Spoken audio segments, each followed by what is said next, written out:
Every vintage item has a story, and every vintage shop does too. I'm your host, Sloane Middleton Mann, founder of Business of Vintage, the world's only marketing agency built specifically for vintage shops. Celebrate the past while thriving today on the Business of Vintage podcast. Today on the show, I'm thrilled to welcome Kayla Dickie, the creative force behind Kiko's Kloset, a celebrated fashion brand that connects people to the unique, danceable vintage pieces from eras past. Her philosophy, if you can't dance in it, why wear it, has become a signature mantra that captures her approach to fashion as something to be lived in, felt, and celebrated. In Venice, California, Kayla has built an online and in-person community around her creative expression. Today, we'll dive into her journey, what drives her creative vision, her background as an art director, and how she makes sure Kiko's Kloset stands out in an ever-evolving digital landscape. So what first drew you to the vintage clothing world? I've always been super into vintage clothing ever since I was in high school. And I just remember going to all the thrift stores when I was a kid. And I think I loved the thrill of the hunt when I was young. It was an outlet for me to just go and find special pieces that nobody else had. It's also kind of crazy because my family is a bunch of minimalists and I'm more of a maximalist. So I was a little bit of the black sheep in terms of my style. It was truly, I would say, my way of self-expression because in high school I wore a uniform. So when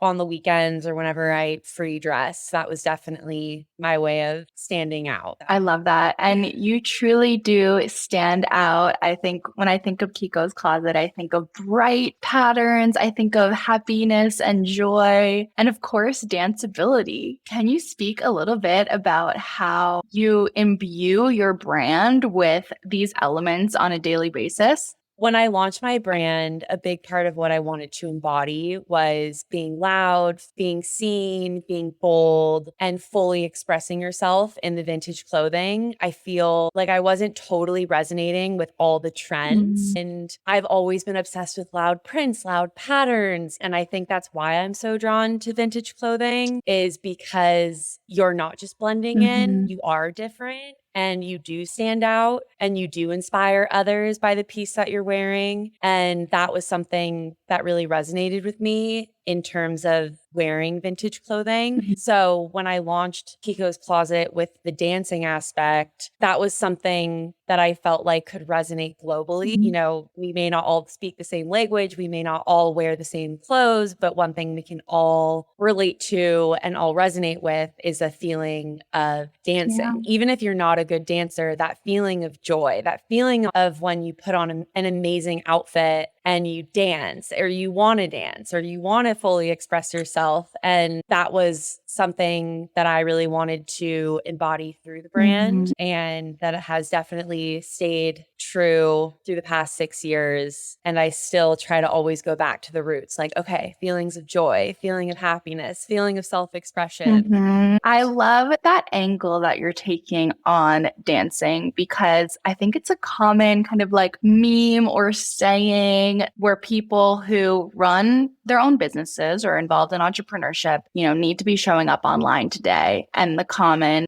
meme or joke is, do I have to dance online? And people get really freaked out by that. And I get it, of course. But I love that you're kind of like taking all of the pressure out of that. And you're like, listen, you can dance online. Like you don't have to do a choreographed number. You don't have to be a professional dancer. Yeah, I do not consider myself. You put me in a dance class and I have no idea what I'm doing. That's like the joke with all my friends. I just love music. I love a good beat, but in no way am I a trained dancer, and I think that's what I always want to tell people. You don't need to be a trained dancer to want to dance. It's like that feeling when you hear a good song and you're kind of just like head bobbing. You're like, okay, like I see you. I see you want to move a little bit, Yes. like take the insecurity out of everything. I feel like dancing is so human. It's It's so uniquely human. We love it. We love to do it. We love to watch it, and utilizing it as a part of marketing a message of joy and marketing a message of the quality of the vintage items that you're selling. It's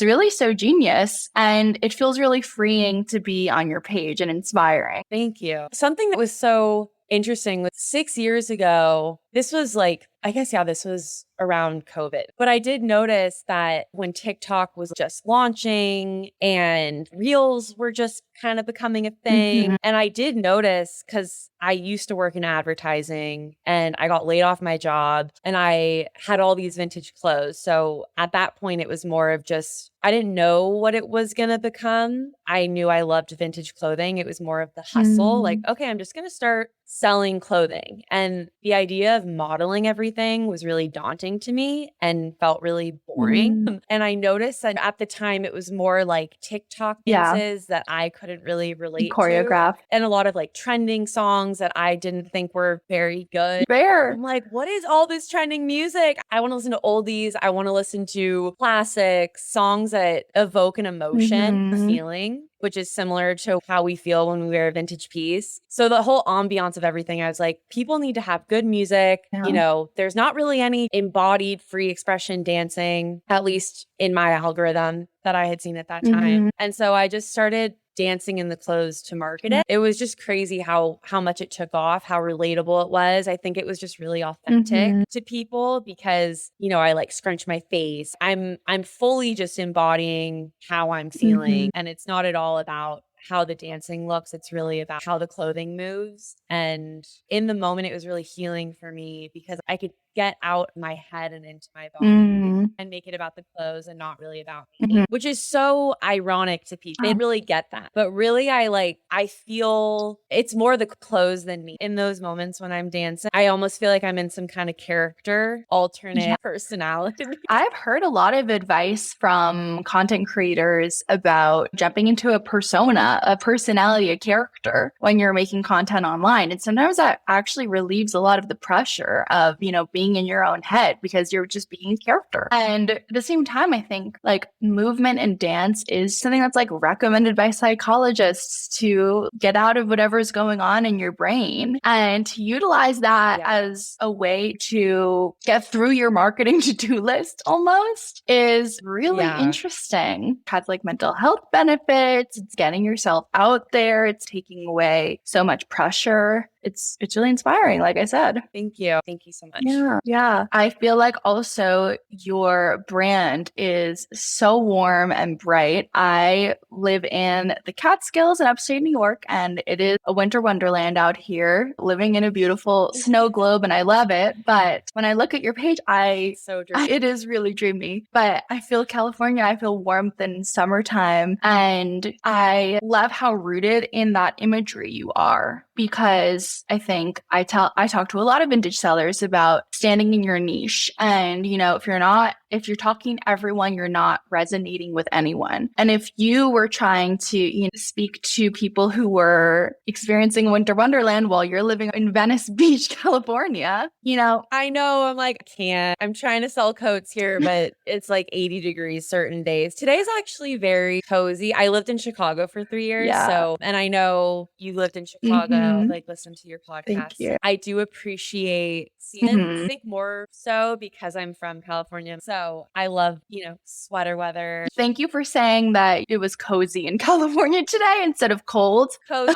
It is not cold. That's a good way to put it because people get triggered from actual. I know. Like you guys are soft. Yeah. Us Californians get soft. I get it. So. I get it. Your blood does have to thicken for a bit out in these temperatures before it gets manageable. So very fair. But yeah, I mean, the imagery that you utilize in your website and your Instagram and your social media presence, it's such a specific type of imagery and it makes your brand so much stronger as a result. I feel like right now I'm surrounded by winter wonderland, but I love summertime. I love the beach and all of that. And to be able to like enter that world through your presence is exactly what we're talking about with standing in your niche and being more memorable as a result. Thank you. My brand's obviously evolved. Now I have a showroom. I don't just do online. I sell in person. I sell at shows. I sell in New York. York. I sell here in LA. And when I first started the brand, I was able to just weekly go and like dance on mountaintops, Wow. which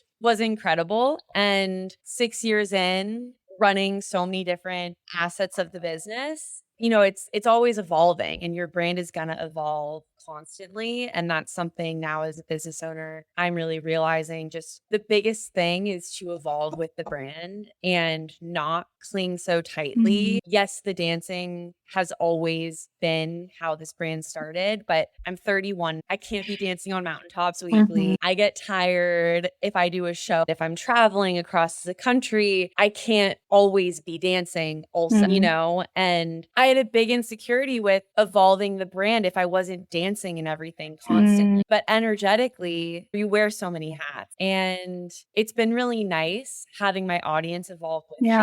And I wasn't planning to have a showroom. I've now opened up this dream showroom of mine, and it's a space that I just feel so inspired by, and a place that I can now invite people into my world rather than just watch me online. It's really a beautiful experience to now really meet with my clients. And the whole idea of feeling good in what you're wearing is truly the overall brand essence, I would say. When a girl asks me, or when a man asks me, how do I look? I always ask them, how do you feel in the piece? Do you feel like you can dance in the piece? Because really, you don't feel good in something if it's too tight, if you're uncomfortable, you're not gonna feel good. To look good is a feeling, it really comes from within. And that's something I stand by, feeling good in what we're wearing. And that just says so much more than looking good. 100%. And I love how much just the term dance is a through line throughout everything that you're doing.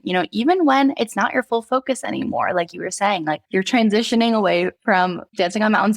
Yeah, like I'm tired. I'll do it. I do it when I feel inspired because it actually makes me so happy. It's a lot of work, but when I go out and I dance in nature, it's just, I feel so good and inspired. And with the aspect of sustainability and what we do with vintage clothing. And then it's full circle when I'm dancing in nature and seeing the plants and the skies. I mean, it sounds so cheesy, but really it's such a beautiful experience for me. And it's a good reminder for me with what I'm doing. Yeah, I love that. To talk about brand messaging strategy with this, it's so important to have one strong message that you're pushing online that people will automatically associate with you when they see it. And when you're able to identify that one message and then weave it through every element of your brand, that's when you really start to take off. And I think that's exactly what dance and that concept has been for you. And it touches every element of your business. And it can be difficult for some people to come up with that.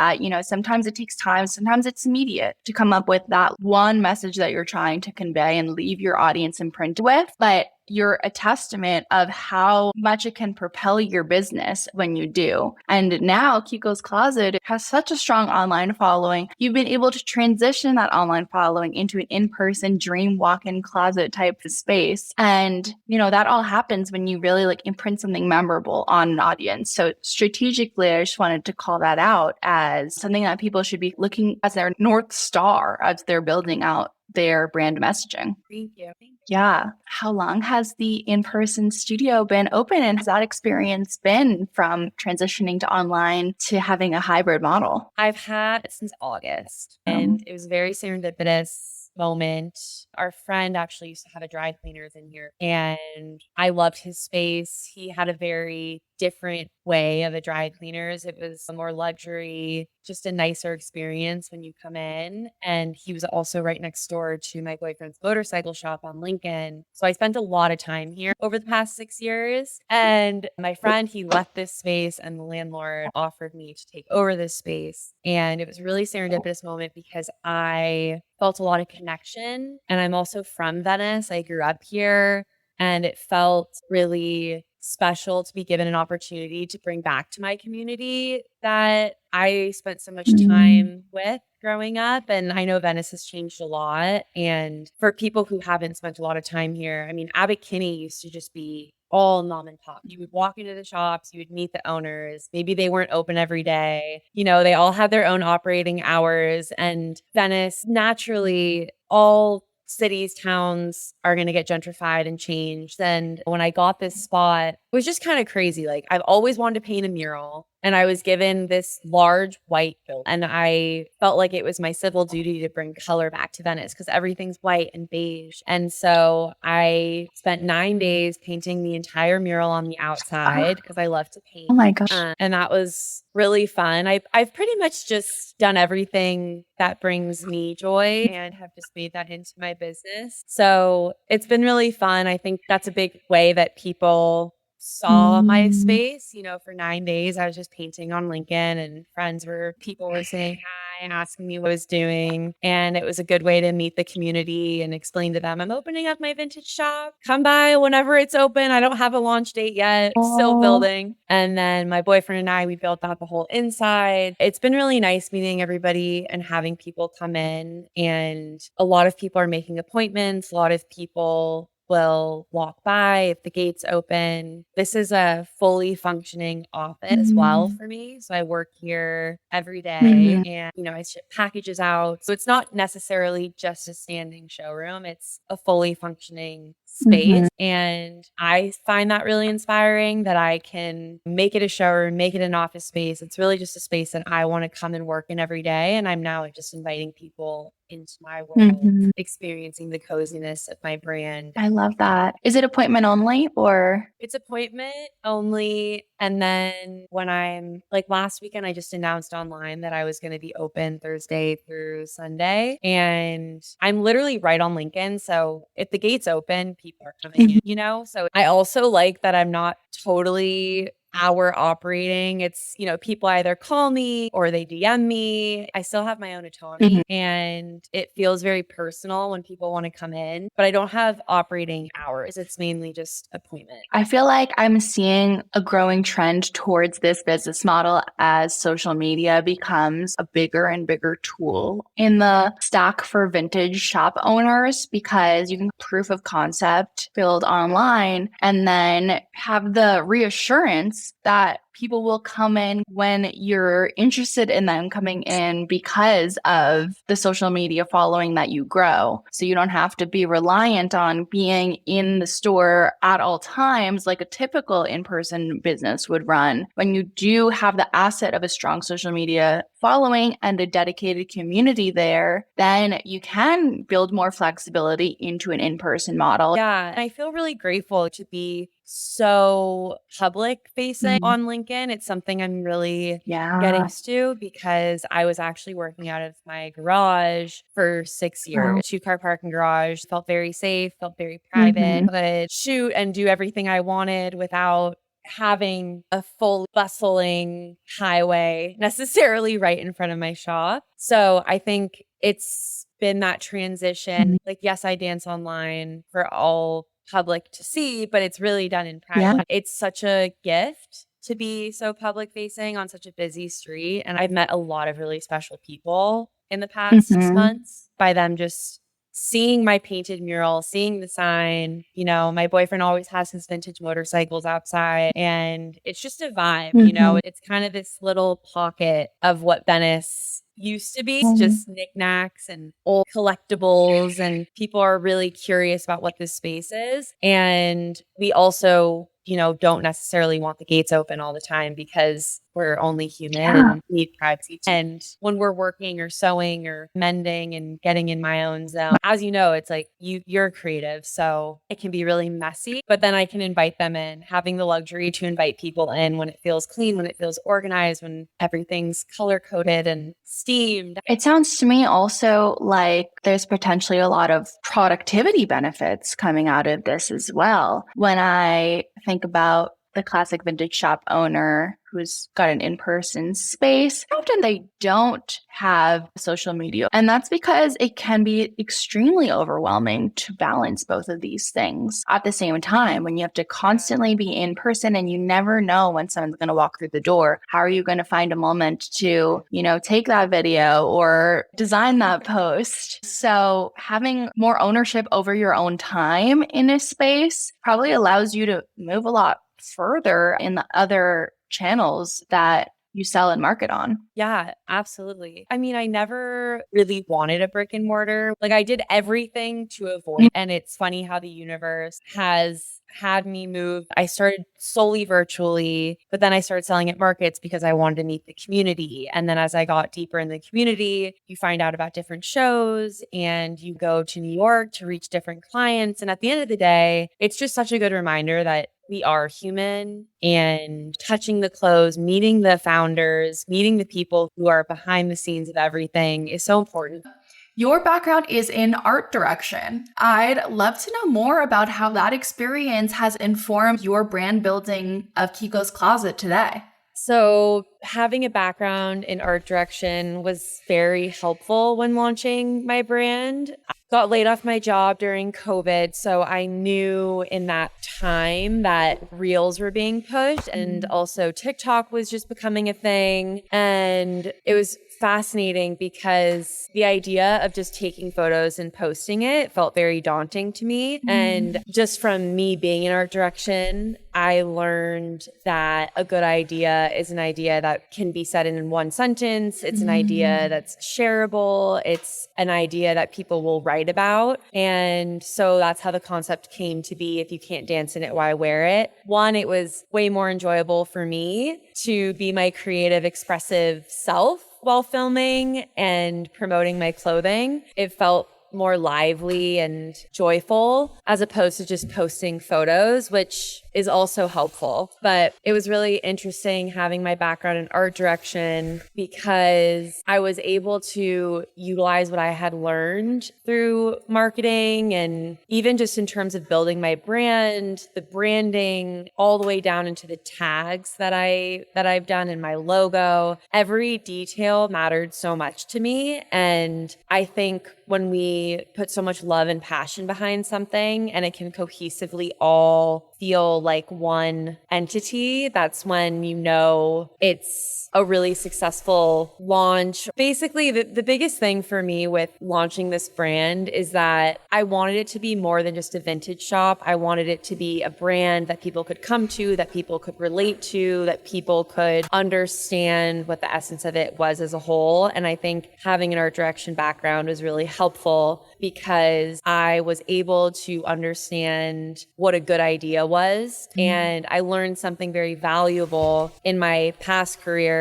One of my creative directors told me that a good idea can be written in one sentence. So if you're ever launching something or coming up with a creative campaign, whatever it is, what's the PR headline? What are people going to say about it?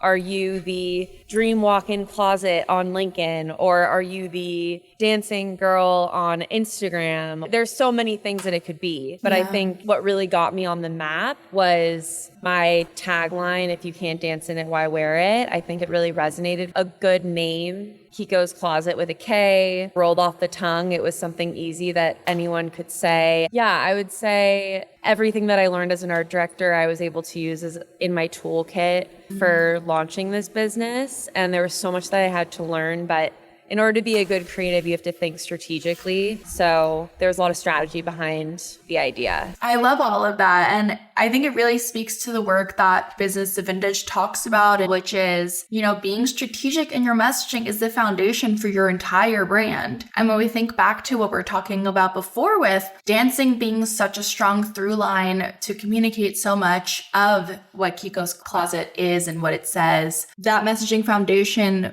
goes through every element of your brand. brand. And that's incredible that was a learning experience you took out of your art direction background. Yeah, it was definitely very helpful. And I tell everyone, I'm like, if whatever, once you start working for yourself, whatever jobs you had prior, any experience can be used as your toolkit, truly. Whether you hated the job or loved the job, whatever it is, all experience is great experience. Seriously. And I learned so much over those years. And I always wanted to be a creative director. It's really awesome that I get to be my own creative director, and design is a huge element of what I do. I'm still painting. I hand paint all my Kiko cards. I draw all the cards. Wow. So all that I learned within my past life as an art director, I bring forward into this business. So all is now settled into one umbrella, which is a beautiful thing. And it's continuously evolving and changing. And I have no idea where I'm going or what the future holds, but I also think that's very exciting. And and I get to meet amazing people like you on the journey. So it's fun and get inspired. It's so fun to meet people in the vintage industry. Everyone is always so interesting. And I have to ask, are you an Aquarius? I'm a Libra. Oh, I really thought I had that one. But I'm a Gemini rising. I'm a Gemini rising. Oh my gosh. Okay, I can feel that. I can feel that energy. Continuing on. Okay, let's wrap this up with my last two questions that I always ask in the Business of Vintage podcast. The first is, what did you have to learn the hard way while building Kiko's Closet? The biggest learning the hard way with Kiko's Closet was learning to sustain the brand and grow it from an overnight sensation. It was a really interesting way that my brand got put out into the world. It did go viral overnight globally, and keeping up with that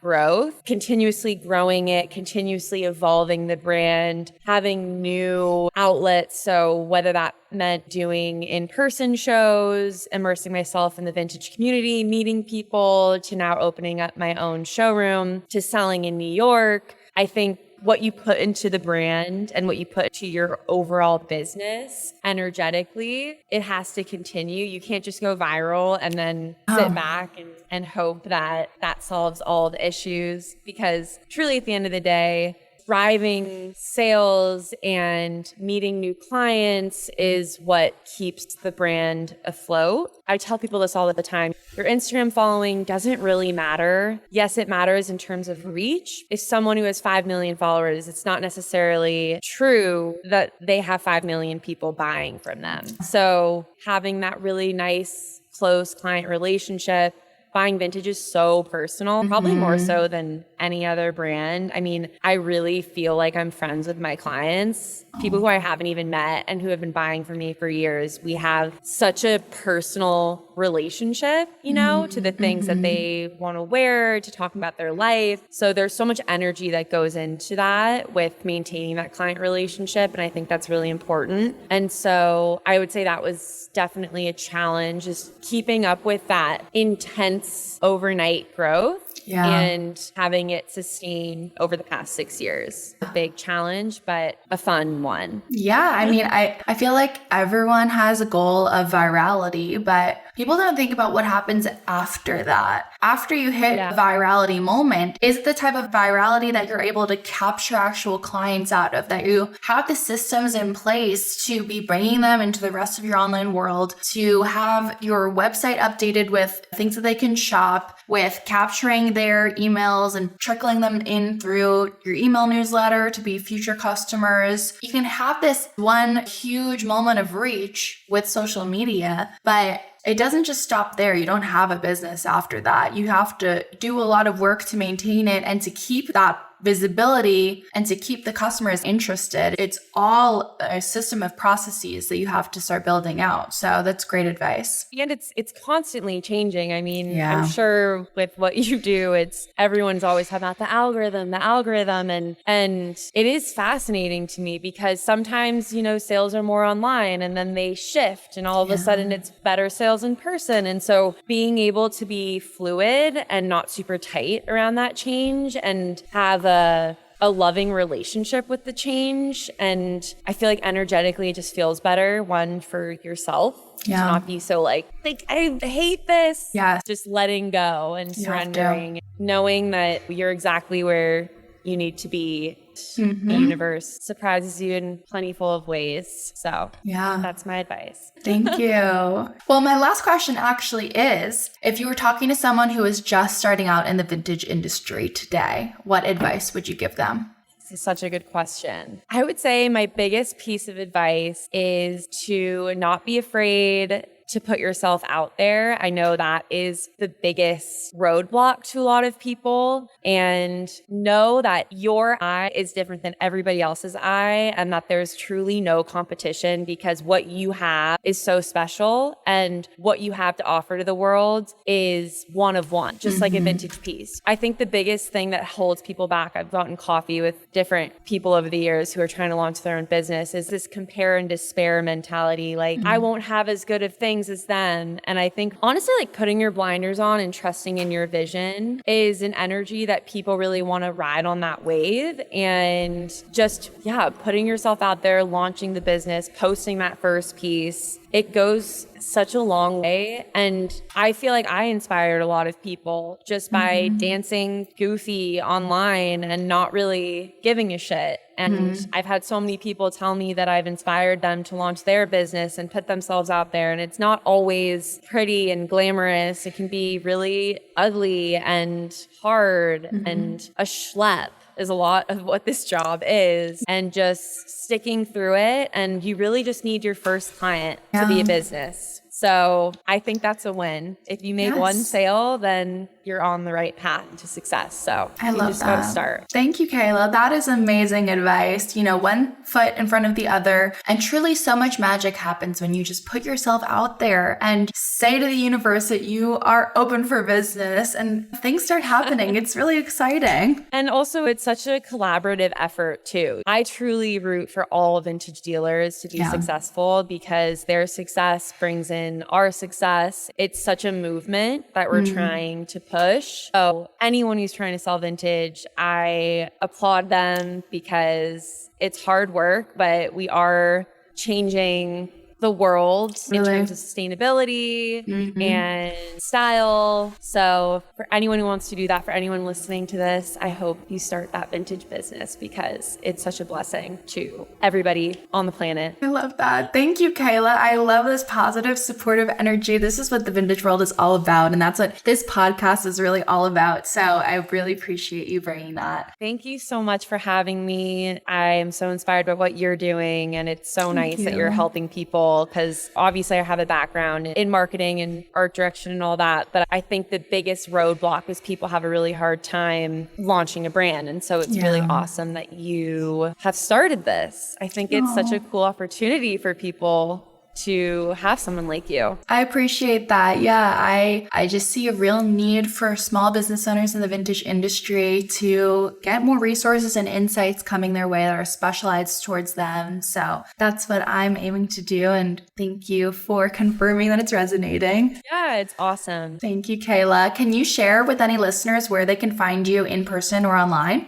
You can find me on Instagram. My company name is Kiko's Kloset, with Closet with a K. So it's Kiko's, Kikos, Kloset. I also have a website, kikoskloset.com. And if you're local in the area, you can find me on Lincoln Boulevard in Venice at 2005 Lincoln Boulevard. So that is all the information you have to know about me. The world's your oyster. Ask me anything. So thank you, Kayla. It was so special chatting with you today.